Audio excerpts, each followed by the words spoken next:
सो hey guys, आज हम बात करने वाले हैं 2013 में आई एक हॉरर मूवी पर जिसका नाम है एफिलिक्टेड। दोस्तों, इस मूवी की कंसेप्ट मुझे काफी पसंद आई, स्पेशली मूवी सेकंड हाफ में जो ट्विस्ट देती है एंड जो बिल्डअप बनाती है ये काफी तगड़ा है। इस मूवी की IMDb रेटिंग है 6.3 आउट ऑफ 10। इसे रॉटन टोमेटोज पर मिले हैं 83%।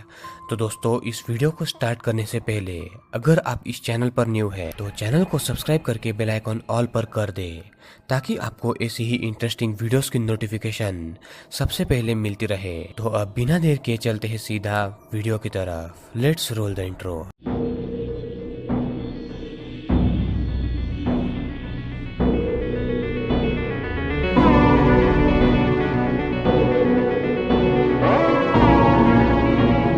मूवी के शुरुआत में हम डेरेक एंड क्लिफ नाम के दो लोगों को देख पाते हैं। इन्होंने एक पार्टी ऑर्गेनाइज की थी बिकॉज ये लोग अगले दिन वर्ल्ड टूर पर जाने वाले थे, वो भी 1 साल के लिए।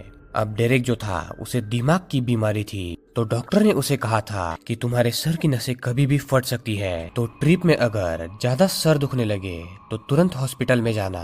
also डेरेक के भाई जेसन एंड उसकी मॉम का भी ये मानना था कि डेरेक वर्ल्ड टूर पर ना जाए, बट डेरेक जिंदगी को जीना चाहता था, इसलिए वो अपने दोस्त क्लिफ के साथ जाने के लिए निकल पड़ता है। क्लिफ इनकी पूरी टूर कैमरा में रिकॉर्ड करने वाला था एंड हर जगह के व्लॉग वो सोशल मीडिया पर अपलोड करने वाला था। अगले दिन ये दोनों ट्रिप पर निकल पड़ते हैं। पहले 7-8 दिन तो बहुत मजे में निकल जाते हैं। ये लोग 2-3 कंट्रीज में भी विजिट देते हैं। देन ये दोनों पेरिस जाते हैं, जहाँ पर एडो एंड जैक इनके दोस्त कम गाइड इन्हें वहां पर मिलते हैं।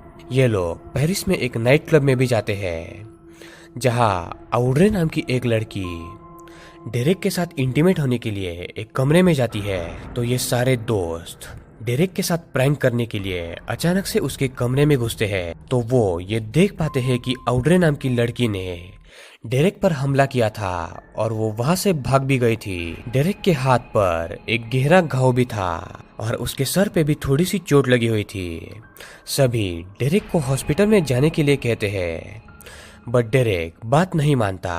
अब 1-2 दिन और पेरिस में बिताने पर क्लिफ एंड डेरेक दोनों अगले कंट्री यानी कि स्पेन में जाते हैं। अब डेरेक की तबीयत काफी खराब हो रही थी, वो लगभग 2 दिन रूम में ही सोया रहता है। अब क्लिफ फोर्सफुली उसे उठाकर खाना खाने के लिए ले जाता है और डेरेक को भी काफी भूख लगी थी, बट जैसे ही वो रेस्टोरेंट में खाना खाता है उसे वोमिट हो जाती है और वो दौड़कर अपने रूम में वापस से चला आता है। क्लिफ को लग रहा था कि डेरेक की दिमागी बीमारी के चलते ये हो रहा होगा और उसकी नसें फट ना जाए, इसलिए वो डेरेक को हॉस्पिटल में चलने कहता है। बट डेरेक का कहना था कि अगर वो हॉस्पिटल गया तो उसकी दुनिया घूमने की इच्छा यहीं पर खत्म हो जाएगी और उसे हॉस्पिटल में एडमिट रहना पड़ेगा।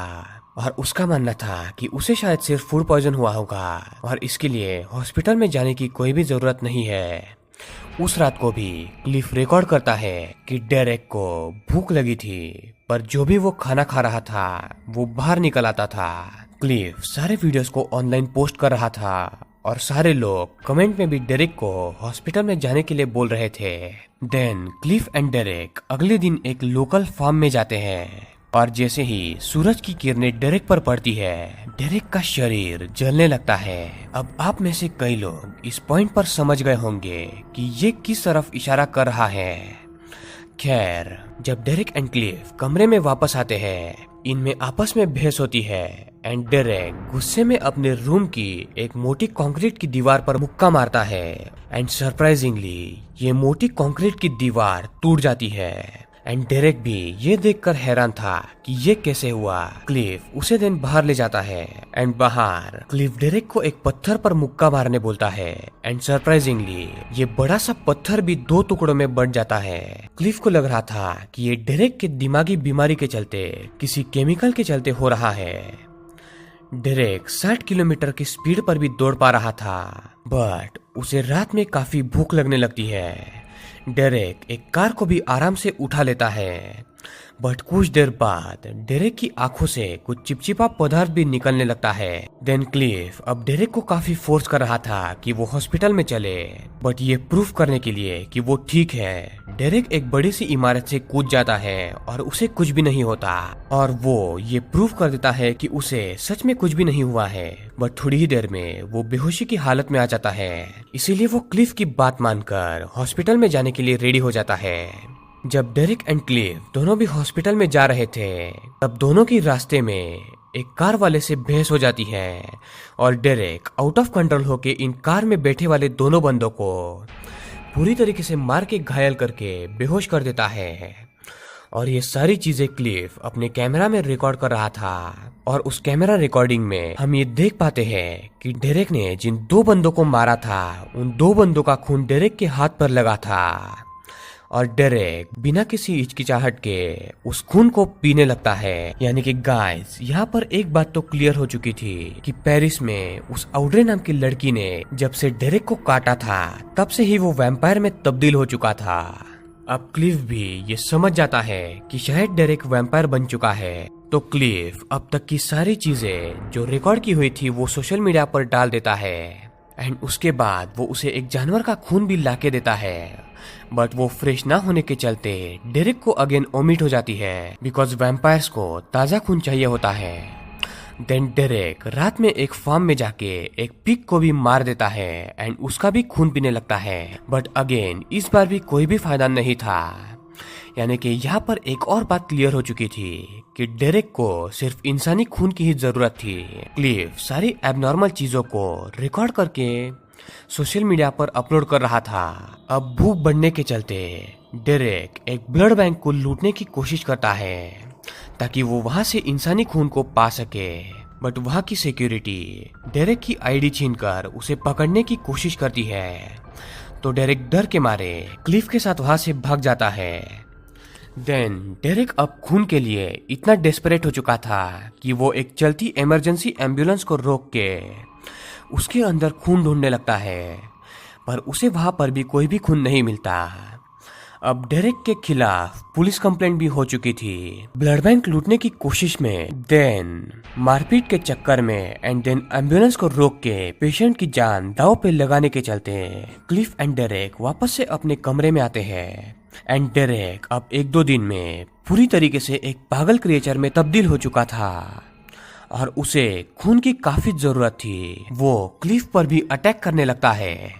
एक रात अचानक से वो कहीं पर चला जाता है, तो क्लिफ अपना थोड़ा सा खून बोतल में डाल के अपने दोस्त डेरेक को ढूंढने लगता है ताकि वो उसे अपना खून पिला सके। दोस्त हो तो ऐसा, बट डेरेक इतना पागल हो चुका था कि वो क्लिफ पर भी हमला करके उसे जान से मार देता है एंड उसका खून पी लेता है। और वो खून पीने के बाद नॉर्मल होता है, बट नॉर्मल होने के बाद वो काफी पछता रहा था बिकॉज उसने अपने सबसे करीबी दोस्त को मार के उसका खून पी लिया था, और वो इस गिल्ट को बर्दाश्त नहीं कर पाता एंड वो अपने सर के आर पार गोली मार देता है। बट गाइस, कोई भी फायदा नहीं था।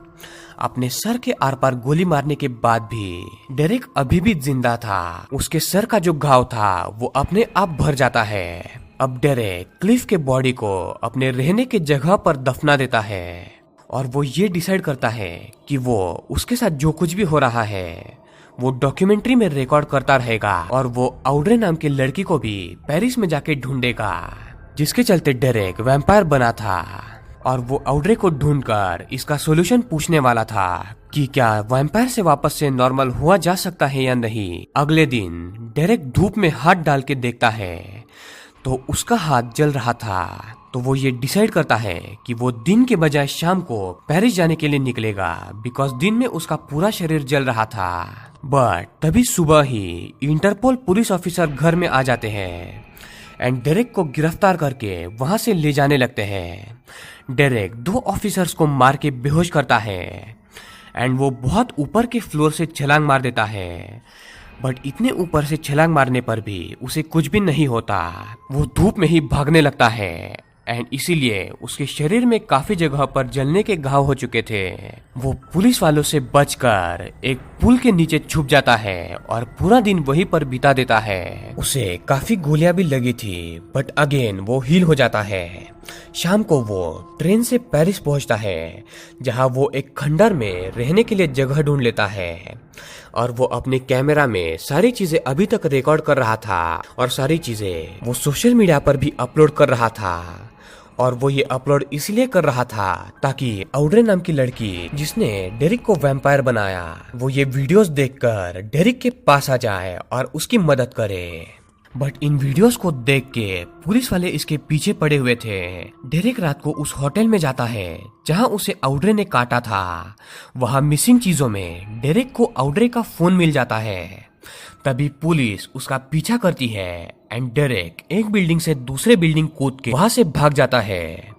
बट इस भागने के चक्कर में एक्सीडेंटली उसके हाथों 2-3 पुलिस वाले भी मारे जाते हैं। एंड अब तो डेरिक काफी बड़ा क्रिमिनल बन चुका था और उसकी न्यूज सारी जगह पर फैल चुकी थी। डेरिक एक जगह पर जाके ऑड्रे के फोन से जो उसे होटल से मिला था, वो उस फोन से सारे कांटेक्ट को मैसेज करता है ताकि कोई तो उन मैसेज को पढ़कर उससे मिलने के लिए आए एंड उससे ऑड्रे का पता मिल जाए।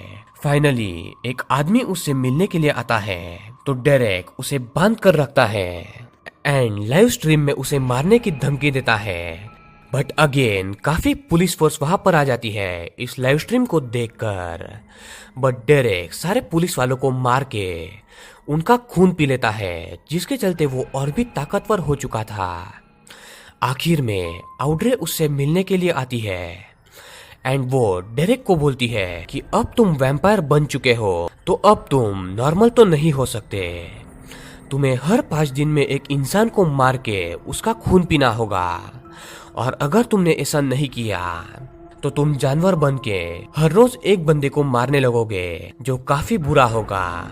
उससे अच्छा तुम 5 दिनों में एक बंदे को मारते रहो, जिसके चलते तुम नॉर्मल बने रहोगे और तुम ऐसे लोगों को मारो जो कंफर्म क्रिमिनल्स हैं, जिसके चलते मासूम लोग भी सेफ रहेंगे और दुनिया में जो क्रिमिनल्स हैं वो भी मरते रहेंगे। तो अब से डेरिक फुल्ली अंडरग्राउंड हो जाता है और ऑड्रे की बात मान के वो इस दुनिया में जितने भी क्रिमिनल्स हैं उन्हें ढूंढ के उन्हें मार के वो उनका खून पीने लगता है। आखिर में हम डेरिक को एक आदमी के पास देखते हैं। डेरिक ने इस आदमी को बांध कर रखा हुआ था और इस आदमी ने एक बच्ची के साथ जुल्म किया था, जिसके चलते डेरिक उसे काफी मार के उसका भी खून पी लेता है एंड मूवी यहाँ पर एंड हो जाती है। यानी अब से डेरिक जो वैम्पायर है वो बुरे लोगों को मार के एंड उनका खून पी के जिंदा रहेगा। यानी कि गाइस वो काइंड ऑफ अच्छे काम करने लगा था और वो जिंदा भी था। तो दोस्तों इस मूवी में हमें एक पैशनेट बंदे डेरिक को दिखाया जाता है, जो बंदा दुनिया घूमना चाहता था। वो अपने दोस्त क्लिफ के साथ 1 साल की ट्रिप पर वर्ल्ड टूर के लिए निकल पड़ता है, बट 1 हफ्ते में ही हालत बिगड़ जाते हैं। एक लड़की के साथ पेरिस में डेरिक इंटीमेट होने के लिए जाता है, जो लड़की असल में वैम्पायर थी और वो डेरिक का शिकार करने वाली थी। पर वो डेरिक को मार पाती उससे पहले ही उसके दोस्त उसके कमरे में आ जाते हैं, जिसके चलते डेरिक बच जाता है एंड ऑड्रे नाम की जो वैम्पायर थी वो वहां से भाग जाती है। बट उसी समय से डेरिक वैम्पायर बन चुका था बिकॉज उसे काटा गया था। उसके वैम्पायर बनते ही बहुत सारे हादसे होने लगते हैं, जिसके चलते आखिर तक डेरिक कानून के नजरों में एक खूंखार क्रिमिनल बन जाता है और वो अंडरग्राउंड रह के क्रिमिनल्स को मार के उनका खून पीकर जिंदा रहने लगता है। और ये मूवी यहाँ पर एंड हो जाती है। दोस्तों ये थी एफिलेक्टेड मूवी की डिटेल एक्सप्लेनेशन। आई होप कि आपको ये पसंद आई होगी। तो दोस्तों अगर आपको ये वीडियो पसंद आई है तो इस वीडियो को लाइक करें, चैनल को सब्सक्राइब करके बेल आइकॉन ऑल पर कर दें, ताकि आपको ऐसी ही इंटरेस्टिंग वीडियोस की नोटिफिकेशन सबसे पहले मिलती रहे। अल्सो हमारे सेकंड चैनल हॉली 2.0 को भी सब्सक्राइब करें। वहां पर भी मैंने अब तक 2 वीडियोस अपलोड की हुई है। उन वीडियोस की लिंक एंड सेकंड चैनल की लिंक आपको डिस्क्रिप्शन में मिल जाएगी। प्लीज उस चैनल को भी आप सब्सक्राइब करके बेल आइकॉन ऑल पर कर दे और वहां पर भी आप मुझे सपोर्ट दिखाएं। तो दोस्तों मिलते हैं ऐसे ही किसी अगली इंटरेस्टिंग वीडियो में। तब तक के लिए पीस आउट।